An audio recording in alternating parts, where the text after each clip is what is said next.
All right, guys. So this is coming from stream, but I happen to be blessed by the presence of three other very informed Vermintide vets, and I'm going to have them introduce themselves briefly, and then we're going to run through the mechanics of Vermintide 2, some of the key mechanics that are not obvious. So we're not going to talk about stuff like that's weapon traits, the specific or something, or the how does this skill work. Instead, we're going to talk about how does combat work and how does loot work and all that sort of thing.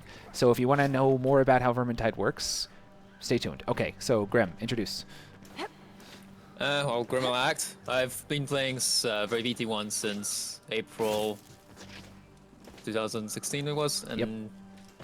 that was patch about 1.2 back then of VT1.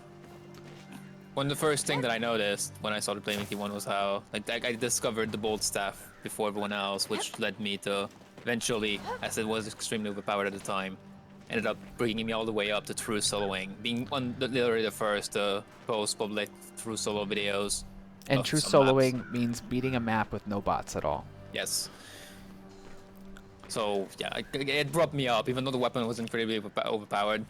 That got me to the end game very quickly, and then after that, I did manage to develop the rest of the skills that OP weapon would not have gotten me. And later on, I ended up coding a bunch of mods for the game, and being the author of the quality of life mod pack that's widely used on BT1 now. Yep. And mods were definitely transformative. So speaking of mods, Prop Joe. Yeah, hey guys. Yeah, I started the game from the beta in like October 2015. So I've just been around for a long time and actively playing and modding a lot. Yeah, that's what Jason is talking about. A lot of the stuff in the quality of life is mine work, like the inventory filtering. Well, yeah, those viewer timers. Yeah, just a lot of viewer work, the custom HUD. You just did a lot of. I did a lot of UI work because that's easy to do. You can do it as a client. So everyone should expect more really good work from both of them as Vermintide 2 progresses. Mods are basically, I think they're going to be there with release, and if not, it's going to be right after. It's going to be a huge deal. So Kavis, you want to say a word? Yeah, I'm first. I've played VT1 for about also 600-700 hours. And, probably less accomplished in the true solo department at least. But me and my group almost, I think we pretty much broke 3-man onslaught by now. It's only some events that are unbeatable, it feels like, with bad strats. And of course, Onslaught is the insane difficulty mod, one of the two that Grim put together. All right. 3 if you count Storm and Mutation. Oh, and four if you cast Slayer's Slayer's Oath, right? Yeah. So Slayer's Oath and Onslaught are kind of the same thing, just for adventure and last time. I guess you're on my channel by now, so hello, I'm JSat. Well known for doing a lot of true solos the last year or so. Did a lot of the early clears of Grim's stuff. And I put together a bunch of guides on various things that I think have been useful under the Today I Learned series. So this will be the first one for Vermintide 2. All right, and under that only somewhat awkward transition, let's jump into mechanics. So the first mechanic I want to talk about is power level. Power level is the big obvious mechanic in this game. It's right here in your inventory. It's on all of the weapons. What is it? What does it do? How does it scale, etc. First of all, it's 10 times character level is one's the way to get it right. So up to character level 30, you're going to go from 10 to 300 base hero power. And the other way to gain hero power is off of your 5 slots. It's the average of these 5 items right here. So what does hero power do? The damage that your weapon does scales linearly with hero power. So what does that mean? That means a level 1 with base equipment has a hero power of 5, item power of 5 on average, and a hero power of 10, so 15. Let's say they level up, they keep the same items still there, but they've doubled the other one, so they go total of 25 power. They will be doing, no kidding, let's see. Oh god, I gotta do math. 3/5, 60% more power, 60% more damage. It's that linear. So how does it work? All of your attacks, so stab, slash, stab, for example, have a base multiplier that is multiplied by your hero damage. So as a totally bull set of numbers, let's say the multiplier is 2 on this, and your hero power is 100, you would do 200 damage. That's it. That's flat. What else scales on hero power? Cleave. One thing about it, I do think there is like a hidden base hero power for the calculation, because as you mentioned there, like the damage increase would be like so insane. It would in be early insane. game And if what we there were wasn't that. and I don't want to go too deep into it, but when I heard it quoted in Sweden, it was 150 plus 5 per level, which for this exact reason made more sense to me. But I talked to one of the devs today, and they said time times level. Okay, but as obvious, this is all very new, and we haven't done complete data mine by any stretch, so all of this is approximate. So put air quotes around all of this or something. Okay, next. What's the next mechanic that scales? Cleave. Cleave means the number of, it's roughly correlated with the number of rats or enemies that you will hit in a given attack. So each weapon per attack has a base cleave number, which is multiplied by your hero power, and it's per attack basis. So this one has that nice sweep, has way more cleave than this one, and then every rat has a base mass number. So the mass represents, how hard it is to cleave through them. So let's say that, just for sake of argument, your hero power was 10, and your base cleave multiplier of this attack was 10. You had a total cleave of 100. And let's say that slave rats happen to have a mass number of 30. You would go through 3 of them, which would take up 90 of your 100 total cleave. You'd have 10 more, so you'd hit a 4th rat. Does that make sense? Okay. So the last one is Stagger. So Stagger is the tendency to knock over rats, or so it's very noticeable when you have enough Stagger against storm vermin, the big armored rats, for example, because you will hit them and they'll no kidding Stagger. So every enemy has, and it's the same thing, right? It's a per attack Stagger multiplier. So Stagger per enemy per stance. So there's a difference between when they're winding up to take a big attack or a different attack versus just standing there, has a stagger resistance threshold. Every time you hit them, if you exceed one of those thresholds, you will do a progressively higher amount of stagger. So if you hit them with a ton of stagger, you'll knock them flat on their butt. And push works the same way, by the way. Okay, so that's how Stagger works. So getting enough hero power total to Stagger is a really big deal against armored targets. Okay, so those are the 3 things that scale with hero power. One other important note on hero power is critting. Every weapon has a base crit chance per attack, and we don't know what those numbers are. We'll know soon enough. But the rule of thumb is if it's fast and only hits a single target, it's got a much higher likelihood to crit.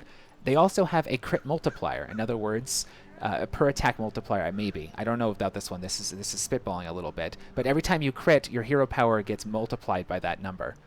And I believe headshotting only multiplies damage, not the rest. So every weapon has a per attack headshot multiplier, but I believe that's just for damage, not for the other 2. Okay, so what else about crit? So how do you notice crit? Everyone look. See that red? There's one. There's another one. There's one. And same for range. Okay. So let's talk about... Oh, okay. Let's talk about shields, the big addition to Vermintide 2. So, without a doubt, could everyone confirm that shields are the big change that really makes combat feel different? I can confirm this.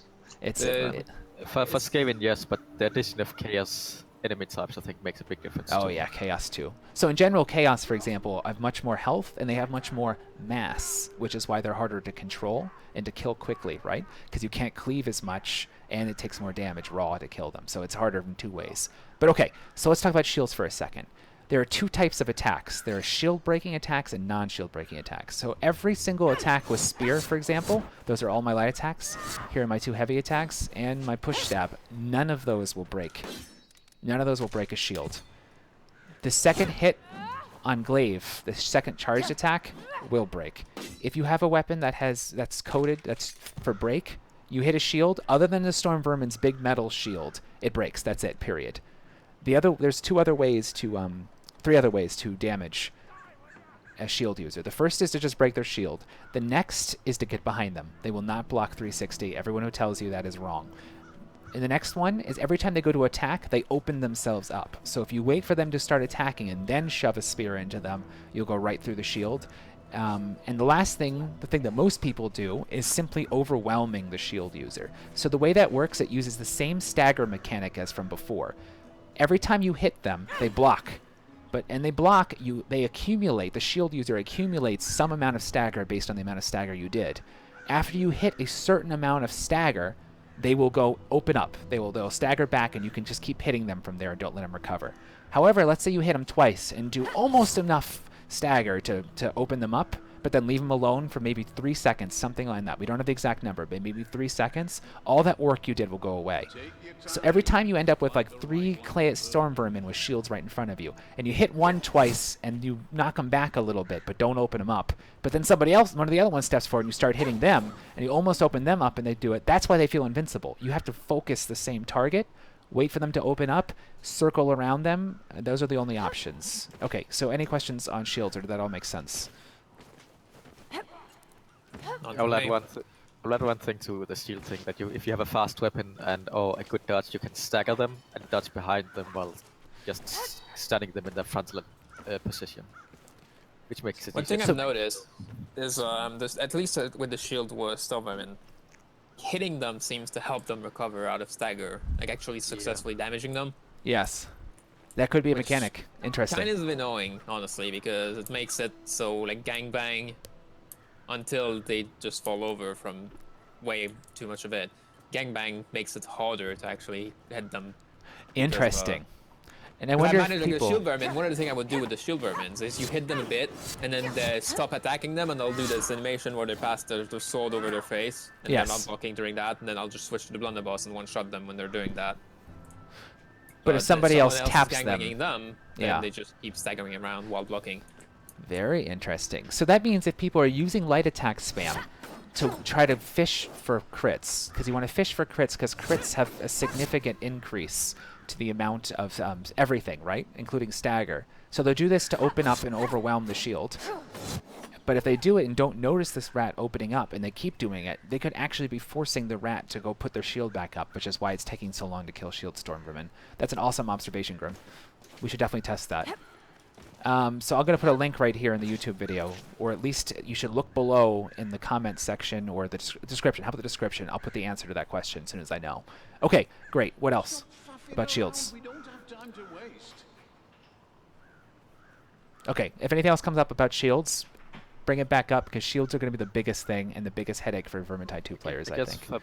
For people who doesn't know or haven't played a much, the shields doesn't actually only cover the shielded area. It's like a frontal invisible wall that blocks everything, so you cannot headshot a shield bearer if it has its shield out. Correct. Oh, that last bit's key too. If they're just roaming around, if they're ambience, you can shoot them in the face, and if they're just walking around, they don't have their shields out. So don't startle shield users from the distance. Pick a couple off, especially if you have a longbow or similar, because it won't even startle the rats around them as you attack. Let's not talk more about that mechanic. We'll talk about that later. So another thing. One more thing I meant to mention with crit is when you crit, you actually get armor penetration, even if the attack normally doesn't have armor penetration. So fishing for crits with your ranged weapon to try to headshot Chaos Warriors from the distance, it's not totally useless, but you have to get a crit. Okay, what else did I want to talk about? So now that we've kind of discussed weapons significantly, let's look at the inventory for a moment. So there are 5 slots. They're all unique. The 3 types of what we used to call trinkets are unique now. So it's necklace, charm, and trinket. And they can have different things on them, and there's no overlap. And they're melee and you're ranged. Okay, obvious. There are normal weapons, white, green, blue, orange, and red. As we've already discussed with hero power, this has nothing to do with how much damage they do. It has to do with how many properties they have. Properties. So properties are like this one. Green weapons have 1 property. Blue weapons have 2, right? And orange weapons have 2 properties and a trait. That's that special kind of build-defining thing you can do with it. And then a red is just like an orange. You can re-roll it and everything, just like an orange, except for everything always rolls max. What else do I want to say? Not too much to say about these. There'll be tons and tons of videos out there telling you all about gear. I want to focus on the mechanics and such that people won't talk too much about. So one of those that everyone's going to think is insanely important and really focus on is loot. And Fast is continuing to work on how they try to describe and explain how loot works to you in the game. But for now, I think it's worth just about every new player listening to the next 2 minutes. So let's just run through this. Every time you get a new item, the game looks at all of the items you have equipped and asks, you've ever dropped. So let's say you drop a new spear that has 20 power and says, is this the most powerful melee weapon you've ever dropped? If it does, it updates it. There's a behind, and if there's a hidden number somewhere that says this is the highest achievable hero power. This based off of items that this player has found possible. Okay, so that's one. Based off of that hidden hero power number, that maximum achievable hero power number, it will drop items for you appropriate to it. So let's say the highest you've ever possibly achieved is 67. And this includes your 10 times level bit too. It will drop things a bit more powerful than that. So you'll feel a smooth progression in power as you drop new stuff. Okay. We'll talk about metagaming in a moment. Let me just finish the details. There are 4 types of chests based off of the difficulties, and we'll call them levels. 1 corresponding to recruit, 2 corresponding to the second difficulty, which is called what again? Veteran. Veteran, is that true? Yeah, veteran, and then champion, right? The last one's from BD1, yeah. Yeah, veteran, champion, and then the last is lord. So there are 4 levels of chests. And in those levels, based off of how much stuff you did in the run, if you got the books, if you found the Grims, if you brought the dice, if you got lucky with Randall's bones, Randall's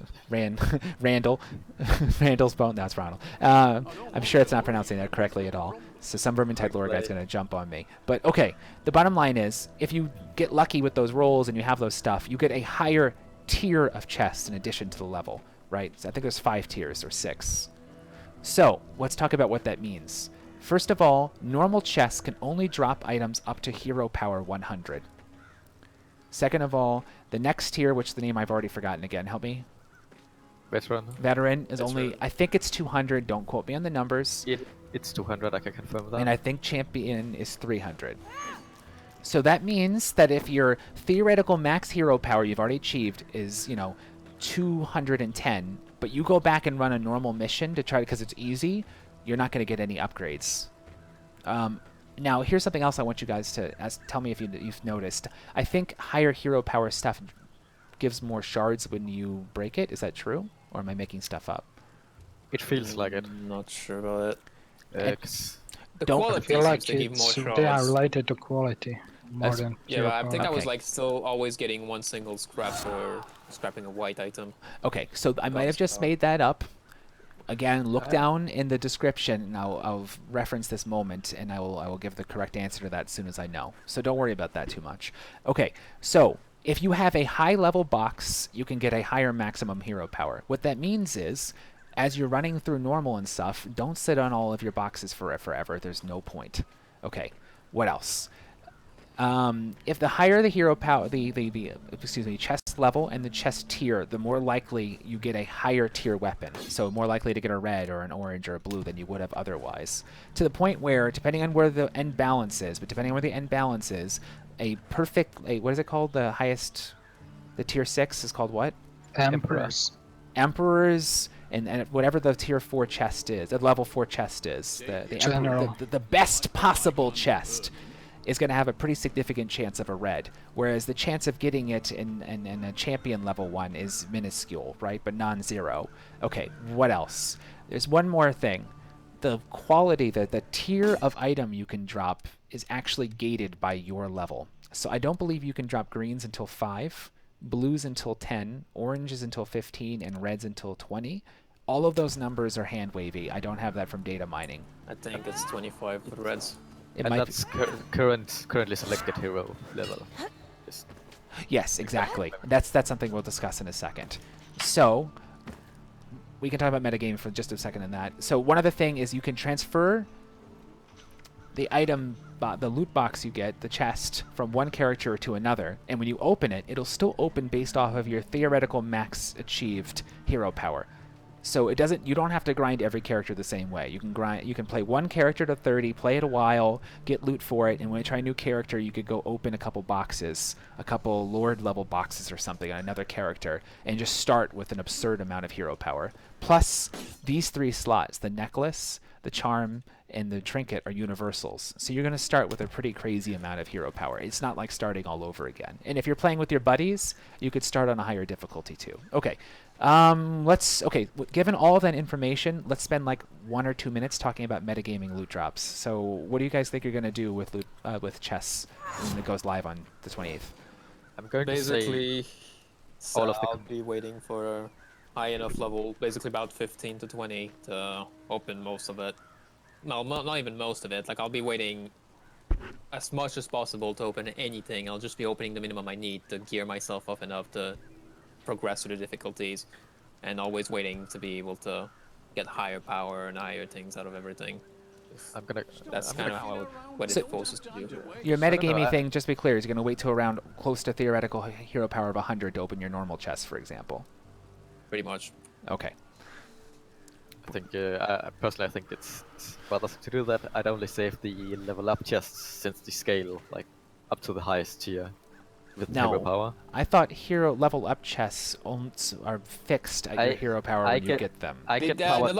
the level up chests were merchants from normal Yeah, before in the earlier videos, but now the commendation chest can go up to 300. Yeah, so I'd save Okay. the accommodation chests and just crack the other stuff because in the length, like long run, it's not gonna matter too much. I think. Yeah, the normal chest will get opened on fairly early because of our Yeah. 100. The other only thing chests are gonna wait a that's- while. And the other It's only reason... maybe Oh, go the ahead. champion I- up that's worth saving. I'll actually open everything as I get it because I want to have some fun with leveling, And you can experiment. and I have no self-control, so yeah. So, Grim and Kavist are talking about like the power gamey level for loot. I think that Fat Shark's done a pretty solid job of making it so that just opening the loot as you go is not that inefficient relative to some min-maxy strategy, while leaving a little bit of room open for people, goddamn dirty WoW players. Oh wait, no, wrong one. Damn dirty WoW players to power game the loot drops. I don't think you're going to get punished too hard if you just open as you go. If in fact the per level chests scale all the way to 300, even then you wouldn't be that punished for opening them as you go. Only because I think the red drop percentages are going to be pretty good later. But if you find that you're doing just fine in normal and just steam plowing through everything and such, you might just want to just go with your loot and just hang on to it at least until you get the level 25 so you can get reds. So these couple facts, these level thresholds are really important details. So we will update those as we know better. So again, check the comments or the discussion. Okay, so enough on loot, right? What else? Let me see. There's only a couple other quick topics. I don't really want to talk too much about crafting because I think it's going to change somewhat and it's not that important. I think... Oh, let's talk about reds for a moment. This is how I foresee the game going. So with oranges, you only get the percent that you get, right? And it's a pretty big variance, 5% to 20%. That's a factor of 4 between high roll and low roll. It would be a pain to try to get exactly the properties you want with the percents you get. It would take forever. Why? Why is it such a big pain? Because I think what they foresee you doing is getting a decent orange and sitting with it until you get the red, and then rolling the red till you get what you want, because the reds always roll perfect, and there just aren't that many options for properties and traits. You know, it's only going to take a little while to get the right red that you want. So I think the way the game's supposed to work is the game really starts when you start hitting like level 25, level 30. The rest of it is an onboarding experience. Why is a green locked behind a level requirement? It's to hide complexity so you don't see everything at once. So you don't have to make a million choices all at once and see a bunch of things that don't mean anything to you. It's introducing complexity gradually.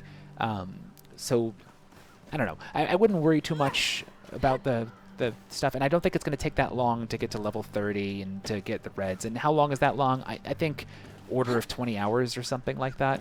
What do you, even for a pretty casual player, what do you guys think? Considerably lower than that? 20 hours for one character to reach the max level, and then you have 5 different characters. But the other ones are going to be considerably easier because they're going to start It's with... gonna be easier, but even then, if you have to look at 70, 80 hours, it feels like for a casual player, that's a long, long time. So I don't want to talk too many specifics because I don't think I can. But my point, I want to say that I think that number is a little higher than what they intended. So I wouldn't be surprised to see it come down a little bit.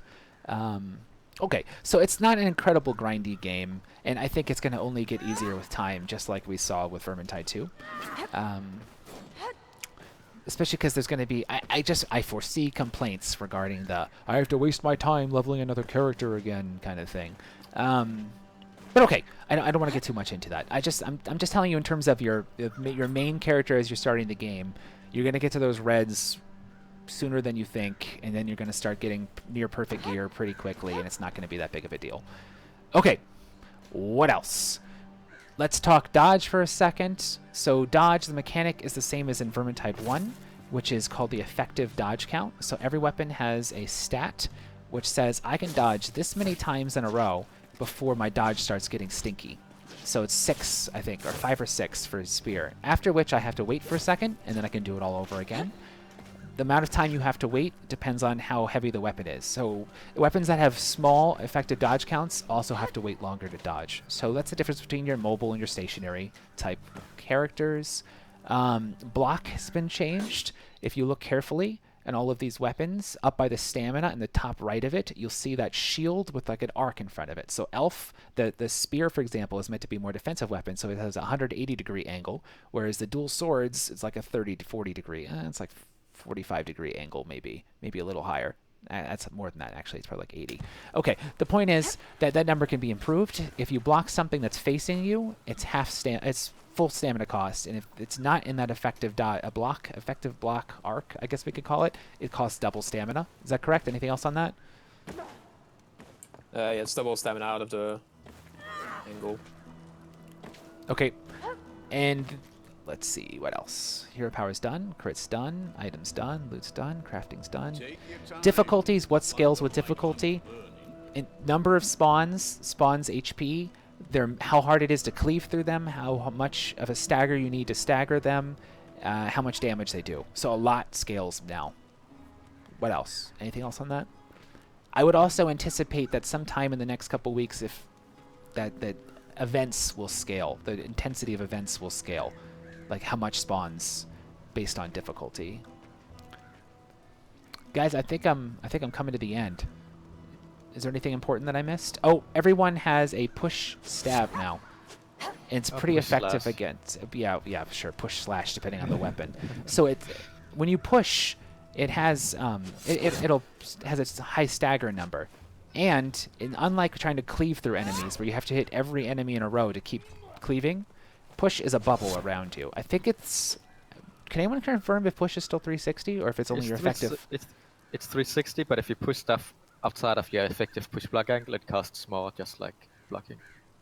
So if you surround it and push, you'll lose twice as much stamina. So the push cost varies depending on what's around you. Good. Okay, so I did not know that. Lesson learned. Push and push follow-up, whatever you want to call it, push tab is the old name, is pretty decent against shields because it's a good chance, especially multiple shields, because it has a chance of opening up all of them, so you can actually get a hit in. You guys have any major topics that I'm missing? Okay, so I think we're going to go ahead and wind it down here. So if we come up with some more stuff later, I'll edit in at the end. Everything I'm saying now is not going to be in the video. But what I want to talk about, you go ahead, Grim. One thing that I forgot to mention, while you said that you're supposed to be like a stat that's in the background, the equipped hero power, it seems to be like the items that you have equipped, highest equipment on a character, because Eagle was testing it. He dropped a bunch of red and got his maximum capable of rolling 300 power oranges and whatnot. And he would test it by unequipping a bunch of things and then opening a box, and he would get some loot that's below 300 power, then re-equip it, open another box, and get loot that's 300 power. So if that's actually what's happening, that's not the intent. So I was talking... it's not intended, so it would be a bug? That would be 100% a bug, according to open Brintarn. boxes on my level 10 Soul Spire and get power level 300 items. That is correct. That is utterly correct. Now, if you opened not normal, what is it called? What's the first difficulty called? Normal box, it gives 100. Yes, it would be capped, right? It would first look at your maximum achievable and say, okay, you have a max achieve of 262, so therefore you should get a 262. Oh, wait a minute. I think I might have misspoken earlier. You can also test it just by crafting, as you'll get the highest power level you get by crafting. Oh, good. There's a metagaming thing to talk about. Which can be higher than the stuff you open in boxes. So when you craft, if let's say you haven't received a new necklace in a while, just randomly, you could go in and say, oh, my necklace is 30 hero power lower. So let's make it an easier number. Let's make it 25 hero power lower than what it could be right now, my max thing right now. So if I re-rolled it and got a perfect one, it would increase my max, like the highest I can achieve right now, it would increase my max achieved hero power by 5. So that's another metagamey thing you can do, is to burn some tokens, whatever it's called, the normal trash loot. What is it called? Let's look at it. Scrap. Scrap, there it is. To craft a higher level amulet if you're behind, necklace or something if you're behind, in order to increase that theoretical hero power, max power, so you get better drops from there. Well, if this is for new players, you should talk about the books and how the loot box is calculated at the end. Yeah, okay, that's a good idea. Let's do that. So the one thing this guide is obviously missing is can't be intended for new players because we're not talking about the very basics. But okay, why don't we talk about that? And why don't someone tell me, because I don't know all the details. Does anyone know the details?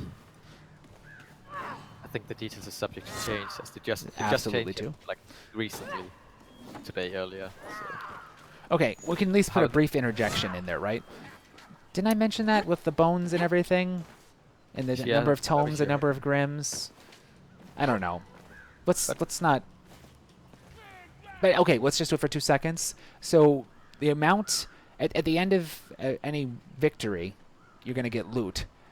And the tier of the chest, so the difficulty you beat determines the level of the chest. The tier of the chest is determined by a random number plus a little bit extra if you did a quick play. In other words, picked a random map. And then a bit extra for every tome you picked up to 3 tomes. A bit more extra for each grim that you carried. And then lastly, a little bit extra even more on top of that if you happen to get lucky enough to find some of those loot dice. So you put all those things together, like all the things you can control plus the randoms, you can get enough to get a tier 6 chest. So, for example, in Lord, a tier 6 chest has a considerable better chance of dropping a red than a tier 2 or a tier 3 chest. Some of that's in your control, some's a little RNG. And expect the loot system to change a bit by release. So for a little bit of reward for just getting far in the map, and a bit more of a reward for beating the map, and a bit more and still for beating it with tomes and grims. Also, good property roll, like full 10% crit chance, is really a lot better than just increasing your hero power with a better item. Ah, good point. Some statistical thinking here, or some percent thinking here. I guess proportional thinking is the way to phrase that.